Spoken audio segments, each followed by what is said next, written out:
அடுத்த 6 மாதங்களுக்குள் பட்டா வழங்கப்படும் என முதலமைச்சர் திரு ஸ்டாலின் தலைமையில் நடைபெற்ற அமைச்சரவை கூட்டத்தில் முடிவு எடுக்கப்பட்டது.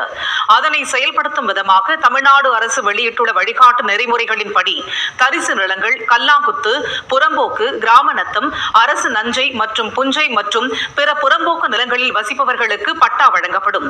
நீர்நிலைகள், கோயில் நிலங்கள், வழிபாட்டு தலம் மற்றும் வக்பு வாரியத்தின் பட்டா நிலங்கள், ஒன்றிய அரசு நிலங்கள் ஆகியவற்றில் வசிப்பவர்கள் இந்த திட்டத்தின் கீழ் பட்டா பெற முடியாது என அதில் கூறப்பட்டுள்ளது.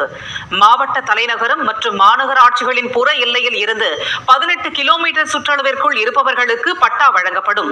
நகராட்சி, பேரூராட்சி ஆகிய பகுதிகளின் புற எல்லையில் இருந்து 8 கிலோமீட்டர் சுற்றளவில் உள்ள பெல்ட் ஏரியாவில் இருப்பவர்களுக்கும் பட்டா வழங்கப்படும் என கூறப்பட்டுள்ளது. மாநில அளவில் இந்த திட்டத்தை செயல்படுத்த தலைமை செயலாளர் தலைமையில் பல்வேறு துறை செயலாளர் கொண்ட குழுவும், மாவட்ட அளவில் ஆட்சியர் தலைமையில் பல்வேறு துறை அலுவலர்கள் கொண்ட